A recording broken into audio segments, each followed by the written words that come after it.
Praise the Lord. Merry Christmas to you all. మీతో మరలా మాట్లాడడం నాకు చాలా సంతోషంగా ఉంది.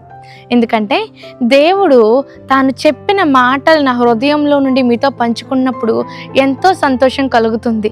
ఈ యొక్క సంతోషకరమైన రోజులలో ఆ సంతోషకరమైన మాటను మీతో పంచుకోవడానికి ఆశపడుతున్నాను. చూడండి, మనుషులుగా మనం అనేక సార్లు మాట తప్పుతూ ఉంటాం కదా. కొన్నిసార్లు అయితే పర్వాలేదులే అని అనుకుంటాం. ప్రియ సహోదరు, ఒక చిన్న మాట చెప్పనివ్వండి. మన జీవితంలో పర్వాలేదు అనే మాట వచ్చిందంటే దేవుని చిత్తమైంది కానే కాదు. దేవుడు అవునంటే అవును, కాదంటే కాదు అని చెప్పారు. కనుక నీవు కూడా అలాంటి స్వభావాన్ని కలిగి ఉండాలని ప్రభువైన యేసు ప్రకటించడం మనం చూస్తున్నాం. సరే, ఇంకా ఆలస్యం చేయకుండా వాక్య భాగంలోనికి వెళ్దాం. కీర్తనల గ్రంథం 15:4 దేవుని వాక్యం ఇలా సెలవిస్తుంది. ఎవరైతే దేవుని పర్వతం మీద ఆయన ఇంటిలో నివసించాలని అనుకుంటారో అట్టి వారికి ఉన్న లక్షణాల గురించి రాస్తూ, అట్టి వారంట దేవుని ఇంట్లో నిలవదగిన వారంట, మాట తప్పని వారుగా ఉంటారంట. దేవుని నామానికి స్తోత్రం కలుగును గాక. మనమైతే ప్రతిరోజు ఏదో ఒక విషయంలో మాట తప్పుతూనే ఉంటాం కదా. మనుషుల విషయం పక్కన పెట్టండి, దేవునితోనే మనం అనేక సార్లు అయ్యో సారీ, నేను నెక్స్ట్ టైం ట్రై చేస్తాను, నెక్స్ట్ టైం నేను ఉండడానికి ట్రై చేస్తాను అని అంటాం కదా. కానీ అది దేవుని చిత్తానుసారమైన మనిషి యొక్క క్వాలిటీ కాదు. మనం దేవుని చిత్తానుసారంగా ఉన్నామంటే మాట నెరవేర్చే వారంగా ఉండాలి. ఆదికాండంలో 15 చూసినట్లయితే దేవుడు అబ్రహాము దేవునితోనూ వారి ఇద్దరు కూడా నిబంధన చేసుకోవడం చూస్తాం.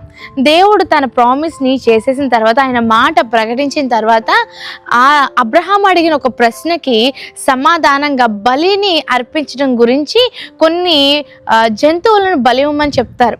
అయితే ఇక్కడ చూడండి, ఏ మనిషి అయితే నిబంధనకి లోబడతాడు అంటే, చూడండి, పెద్ద వ్యక్తి ఉన్నాడు, ఒక ఉన్నతమైన వ్యక్తితో మనం మాట్లాడుతున్నాం అనుకోండి, అతను ఏమైనా చేయగలను నీకు తెలిసినప్పుడు, అయ్యా నేను తప్పకుండా ఇది చేస్తాను, ఇదిగో దీన్ని బట్టి నేను మాట ఇస్తున్నాను అంటాం కదా. అలాగా అబ్రహాము దేవునితో మాట్లాడడానికి దేవుడే ఒక మార్గాన్ని చూపించారు. వారిద్దరికి మధ్య నిబంధన కోసం దేవుడే ఒక బలిని అక్కడ ఏర్పాటు చేసి అబ్రహాము గారికి గాఢ నిద్ర కలగజేశాడు. ఇంకా సేపట్లో అబ్రహాం వాటి మధ్య నడవాల్సి ఉంది. అయితే దేవుడే అబ్రహాం గాఢ నిద్ర కలగజేసి మండుచున్న అగ్నిగా ఆ మధ్యలో నడుచుకుంటూ వచ్చాడు. దేవుని నామానికి స్తోత్రం కలుగును గాక.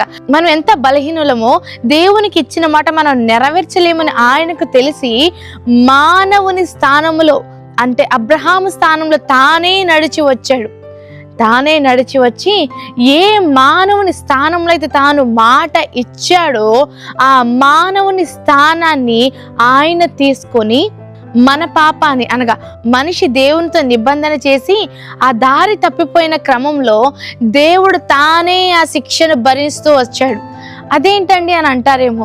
చూడండి, ఇర్మియా గ్రంథంలో గనక చూసినట్లయితే, ఎవరైతే దేవునితో నిబంధన చేసి దాన్ని నెరవేర్చలేకపోతారో, బలిగా అర్పించడానికి ఏర్పరిచిన 2 దూడల మధ్యలో నడిచిన వాడితో సమానంగా చేస్తాను.